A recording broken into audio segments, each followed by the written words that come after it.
Hello and welcome to the Lore in Lore, the show where we discuss the background and art of Legends of Runeterra, the collectible card game by Riot. On this show, we look at cards not from a competitive standpoint, but we explore something of the history of the card in play, and we look at the art and design of the characters and cards. One thing that's great about Legends of Runeterra as a game is it takes the popular characters from the League of Legends franchise and setting, and it expands on them, giving them some history, some setting, some supporting characters, usually henchmen or friends, sometimes enemies or nemesis. And so on this show, we will take a look at a different champion per episode and kind of explore what makes them unique, what makes them cool, what makes them fun. And for this first episode, I've chosen a champion that has some personal meaning to me. I first started playing Legends of Runeterra in late of the year, November, December, on the year of release, right around the time of the Call of the Mountain expansion.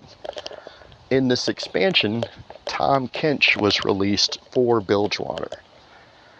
Tahm Kench, when paired with Soraka, a Targon champion, became a strong meta deck for a time, and definitely has captured the imagination of players through his unique mechanics and his fascinating character and voice lines.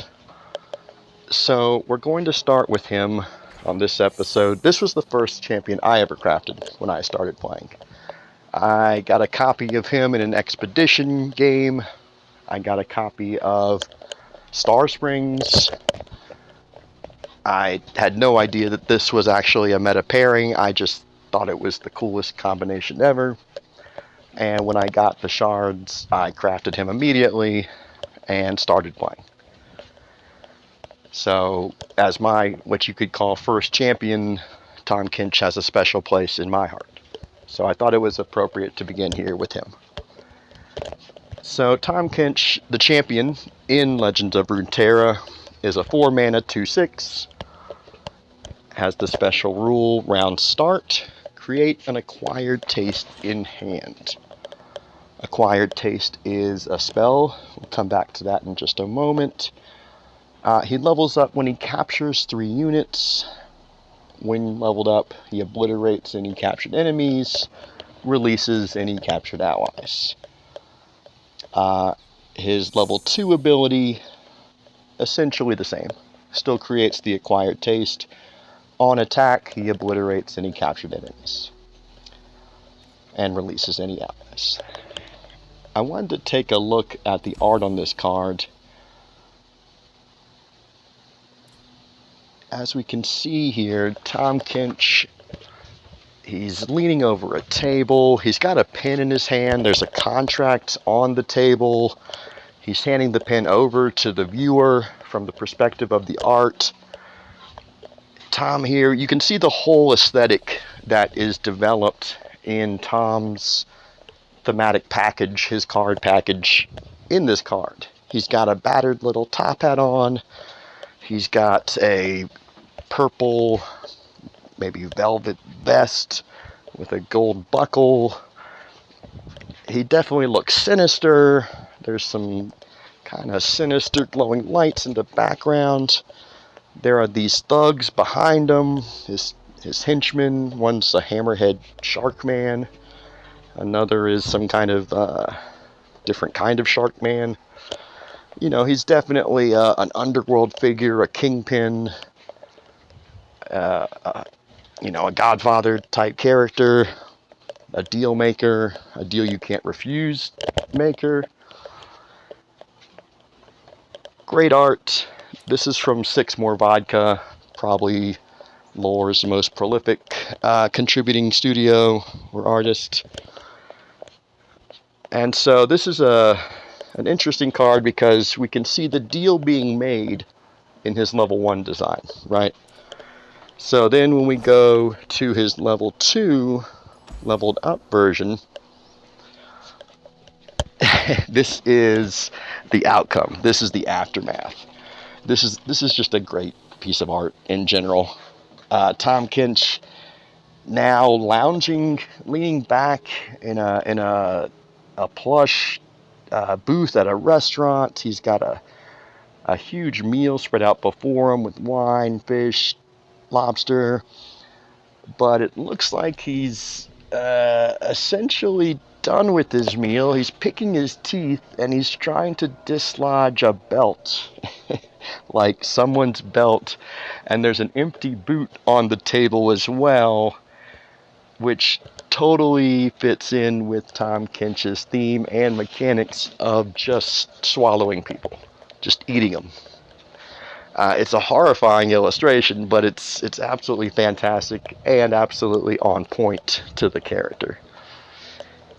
And we can see that, you know, stage 1, make a deal with Tahm Kench. Stage 2, get eaten is a common theme in his background.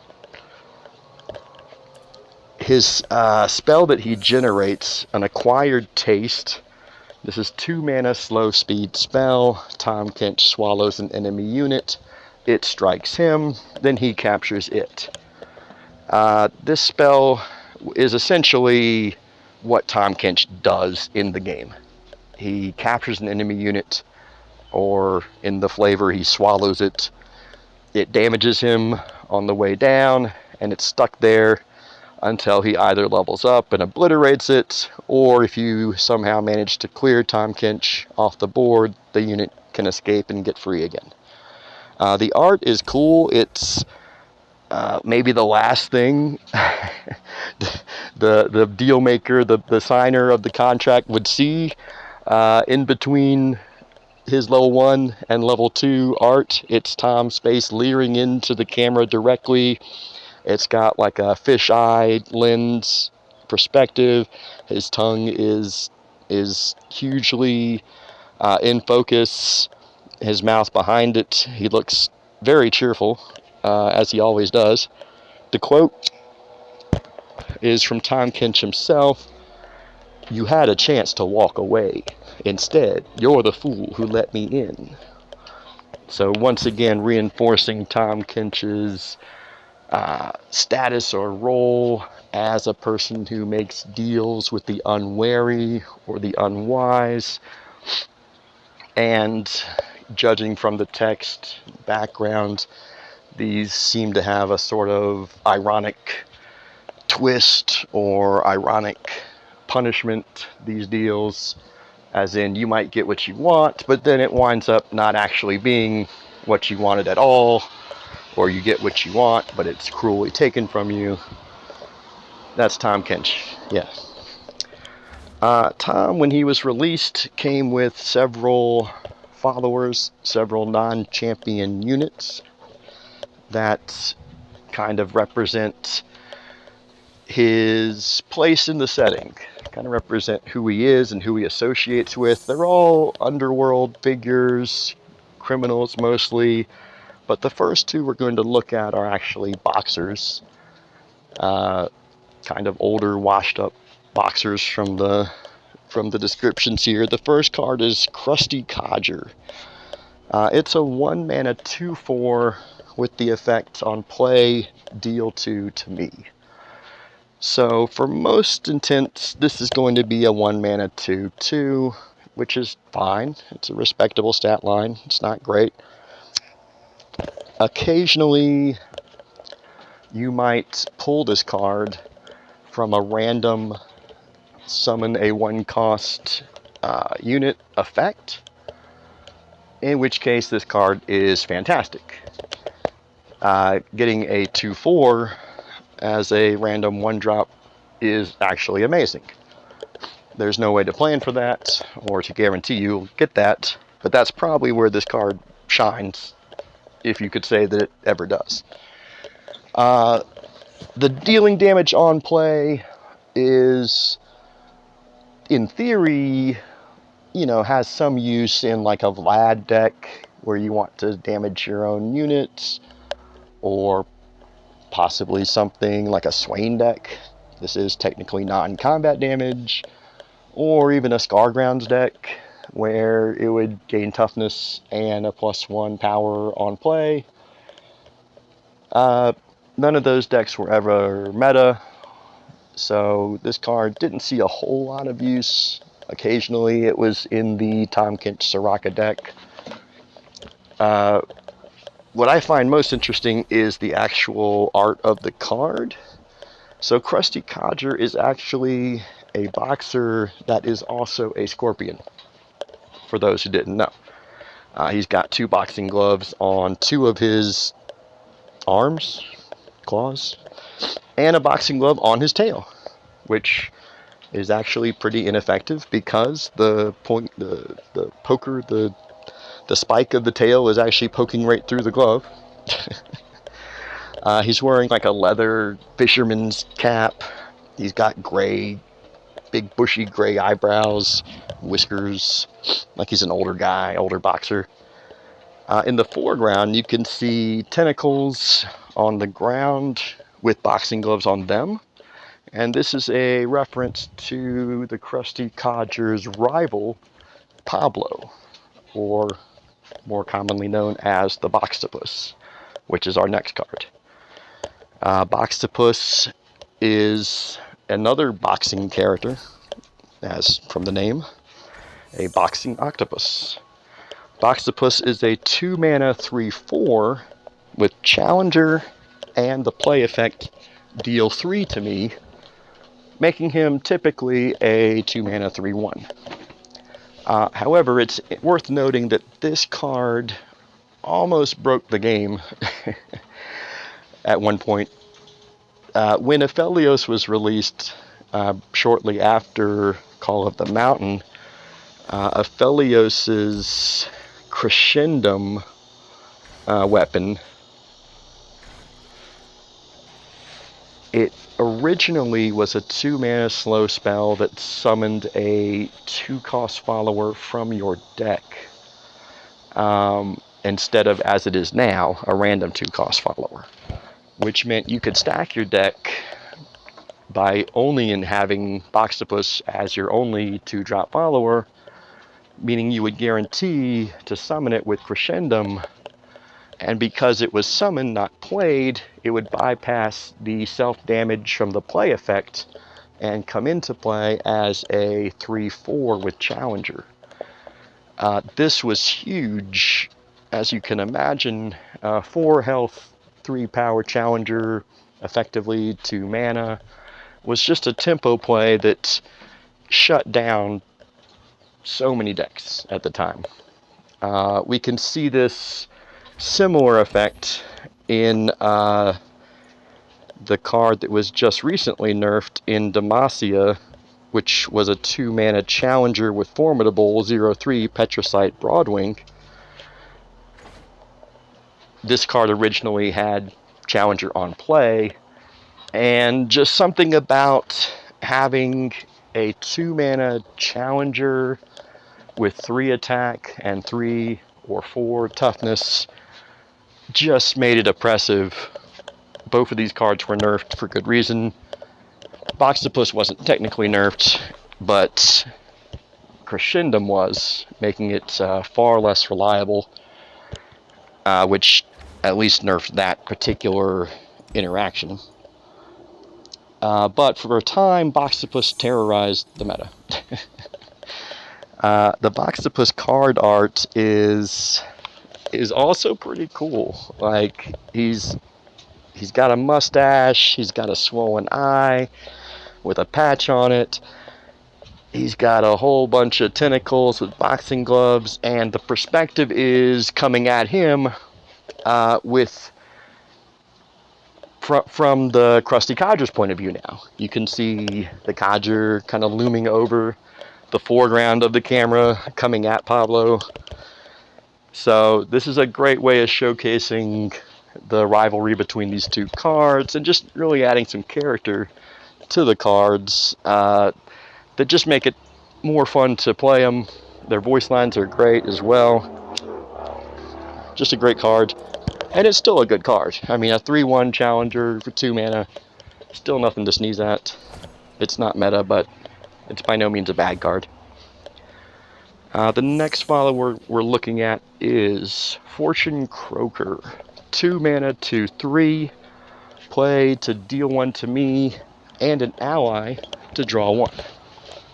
So for all intents and purposes, this card, in the vast majority of situations, is going to be a 2 mana 2/2 that pings an ally and draws you a card. This card has seen a lot of play back in Twisted Fate Go Hard, and even in some variants of Pirate Aggro, which just used it as a solid body for the mana that also cycled a card. It's never been meta dominant by any means, but it's just a consistently solid card, consistently good card for what it does and for the cost. We can definitely see this theme recurring here of Tahm Kench's package, his followers doing damage to themselves. Even Tahm Kench, Acquired Taste, does damage to himself. And this is interesting because Bilgewater really has no native healing as a region, with a couple exceptions. Citrus Courier, or more recently, Nami's signature spell. But for the most part, Bilgewater doesn't have a way to restore the health lost by these interplay effects that the followers have. So you either take them as just being reduced statted, or you find some way to heal them, which was the whole focus of the Soraka Tahm Kench Star Springs deck. Apparently, Fortune Croaker has a name. Her name is Ol Babs, and this is just a great piece of art, very iconic if you've played the game for any length of time. We can see the Fortune Croaker. She's wearing like a gypsy hat, glass eye, a necklace of garlic bulbs. She's stirring a bubbling pot or cauldron, about to drop in a small lizard, probably a newt. There's some strangely glowing green flasks in the foreground. And you can see she's in a sort of shanty shack, shanty home, with the roof open to the sky. Dried herbs and flowers and things on the shelves behind her. Excellent voice lines on this card too as well. So moving on to Lounging Wizard. 3 mana, 3/5, elusive. Round start, deal 2 to me. So when played, 3/5, next turn, 3/3, turn after, 3/1. Then it would kill itself if it hasn't taken any damage in the meantime. This card never really saw any play. Maybe in some sort of Fizz aggro deck very briefly, but it was kind of sketchy even then. It's just never really been a strong card. 3 mana for 3 damage, even elusive. It just isn't as quick, I think, in my opinion, as it needs to be. It's probably the same reason we don't see Solitary Monk in play anymore. There's just quicker options, even to get elusive. The art on this card is interesting. This is an example of a card where the art on the card in play is only a portion of the story or a portion of the scene, and by looking at the expanded art, you actually get a whole lot more from it. This is from Graphic Studio, and so on the left we see the Lounging Wizard, who looks fantastic, by the way. He's wearing this like high-collared gold embroidered red jacket. He's wearing like a puffy undershirt under that, and he's just kind of chilling, picking his teeth over in the well-lit part of what looks like a hotel or restaurant. And then directly to his right, you've got these two giant thugs. One is like a swordfish guy, and they're just intimidating the concierge or the owner of this place. He's like a tiny little fish, and he just looks scared as hell. There's some money being exchanged, and it's just great. Like, the lounging lizard's just kind of chilling. Maybe he's spying on him. Maybe he's keeping a lookout. Maybe he's just, just there, just part of the scene. He's certainly not bothered by what's going on.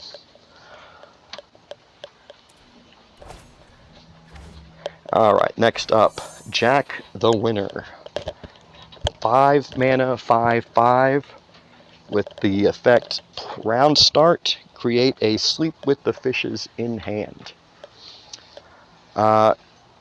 Jack the Winner, one of the interesting things about this card is that for a time on Mobalytics, this was the most winning card in the game. This card, if I remember the statistic and the way it was explained correctly, if this card was in your deck and you played it, it had the highest win rate in the game. So what I believe that to mean is if you were playing this in the deck that it fit into then, which was Pirate Aggro, if you were playing Pirate Aggro, if you drew Jack the Winner and managed to get him on the board, you 91% of the time, or whatever the rate was, were going to win that game. Which is just fantastic that Jack the Winner was the winningest card in the game for a while. His card, Sleeps with the Fishes, 0 mana, slow spell, deal 2 to an ally to deal 2 to an enemy nexus. Not much to say about it. It's a great effect. It sets up plunder. It can burn down the enemy when you're running out of damage to face in an aggro deck. It can push for that little bit more. The art on Jack the Winner is a great piece of art. This is one of my favorite in the game, period, by Ji-Hoon Lee. There's a quote here. Years in the boxing ring taught Jack valuable lessons. He learned that if his opponent can bleed, they can fear. He learned the power of a silent stare. He learned the power of uncontrolled violence. So Jack just has a whole style about him in this art. He's got a tall top hat. He's got this sort of gothic, roughneck, high collar, black vest with the sleeves rolled up.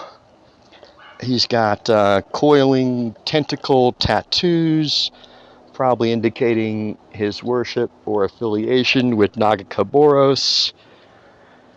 There's a couple details on this card that I never really noticed until looking at it today, actually. For one, Jack has a shark's tail, like a huge shark's tail. Like, in this art, he's reclining in some kind of throne, maybe, some kind of wooden throne, and this huge shark's tail curves out behind him. It's also got the same tattoo design running down it, which is just sweet as hell looking. He's holding a sort of scepter or wand that's got a kind of a green glowing stone in it. He's got these little, I don't know what they are, maybe sharkmen, these little minions of his own kind of running around in the background. There's one right by his left arm that's just acting as an end table with a plate of raw steaks balanced on its head. Jack is holding one of the steaks like he's about to toss it into his mouth. Just a great piece of art here. One other thing that is interesting about Jack the Winner is I heard a rumor once that the contract that appears in Tahm Kench's Level Up animation, the one that kind of floats out of the water at the end of the animation, I hear that that was Jack the Winner's contract, his bargain with Tahm Kench. If that's the case, it looks like Jack got what he wanted. He was the boxing champ, and it looks like he hasn't really had to pay the music insofar as being eaten by Tahm, like most of those that make a deal with Tahm wind up doing. So it worked out for Jack. Maybe that's why he's the winner. But just a little piece of trivia there that I thought was interesting. Sleep with the Fishes is just a perspective art piece of the little shark minions looming over you, like they're going to just really just kick you when you're down, pound you while you're down. Not much else going on in the art, but it is ominous, and as a player you would hate to see it on the receiving end. Moving on to Wise Fry. 6 mana, 3/8, Overwhelm, Vulnerable, play effect, deal 1 to all other allies, and grant me +1/+0 for each of them. So, you know, in theory, this card could be a 6 mana, 8/8 Overwhelm, which just isn't good enough. This card has never been meta. This card has never been even playable, even really as a meme, except maybe in some sort of Scargrounds exploiting deck. But yeah, this card is probably the least used of those in Tahm Kench's set, with one possible exception we'll get to. Still, interesting card from an art and kind of design perspective. He's got Vulnerable as well. So in the art, it's this little kind of obnoxious, kind of Joe Pesci looking fish guy. In the foreground, he's got rings on his fin. He doesn't look real impressive, but then behind him, he's got these 3 massive alligator or crocodile goons. They're all wearing these tiny little bowler hats. One's got an eye patch, one's got a cigar, and they're obviously backing up the little wise guy in the foreground. So it's a cool card. It's cool art. There's also a neat little reference to our first spell that we're going to cover in just a second here. But one of the crocodile guys is holding just some random victims by the tongue. That takes us to Shakedown, our first spell from this package. 1 mana, burst speed, deal 2 to an ally to grant 2 enemies vulnerable. This card doesn't see a lot of play, nor has it ever seen much play. You would see this playing like Burblefish, generating it as a random 1-cost spell, something like that. And so it might be one of the less bad spells you could generate for like a Nami deck, for example. Still not great, but the art is also kind of fun. It's that guy from the Wise Fry art, the fish guy, with his tongue being grabbed and yanked out of his mouth again.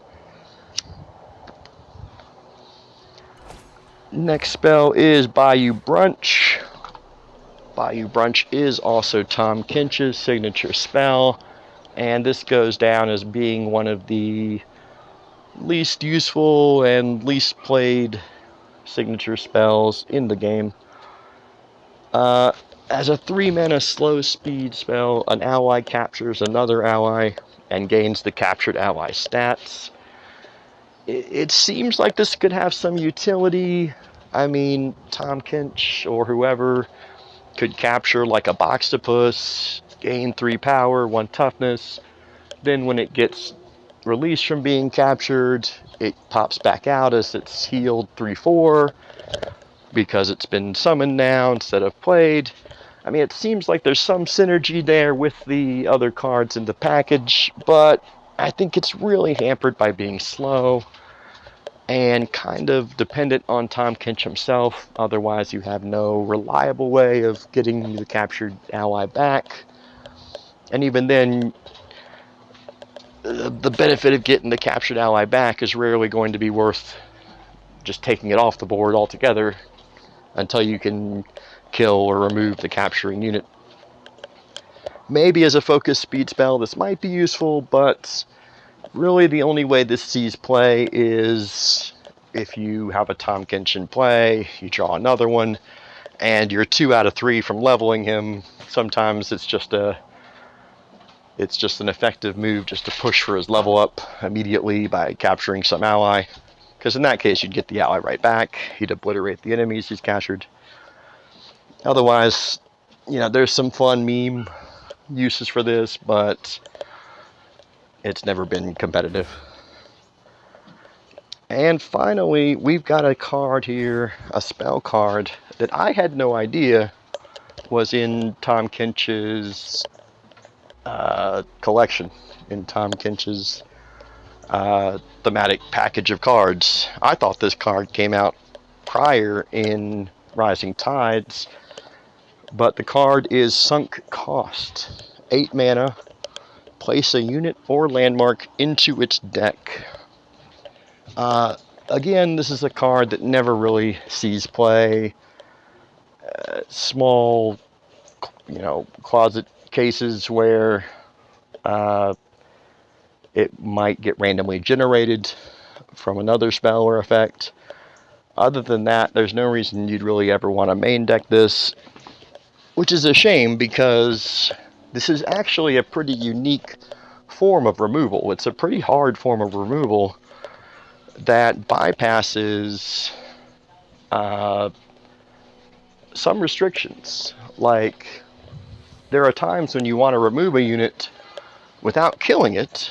You don't want to trigger Viego's leveling up and creating more shadows. The unit has Undying, whatever it is, the Demacia card where they can't be killed. This card would still just pop it right off the board.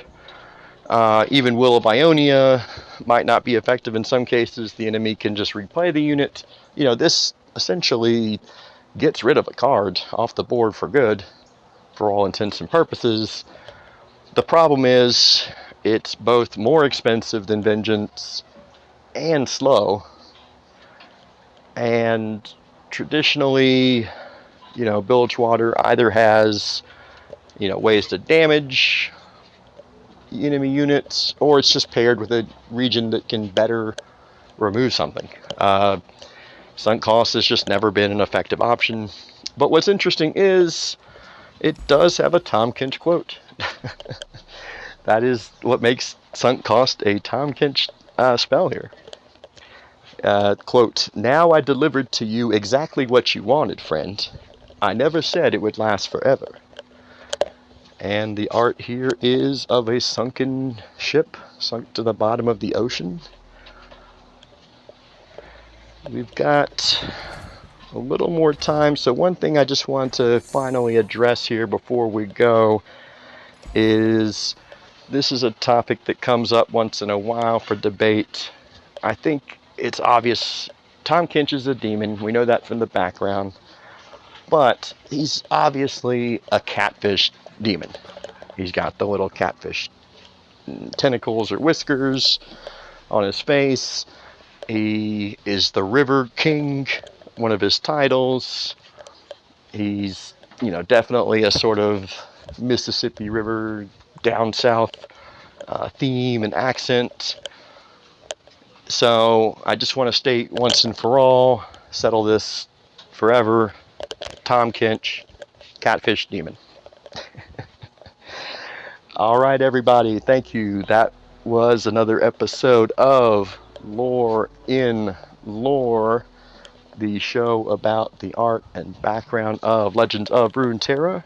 If you enjoyed yourself, please subscribe, like, comment, call me at home, knock on my door, whatever. I am RLK, your host, and have a great day.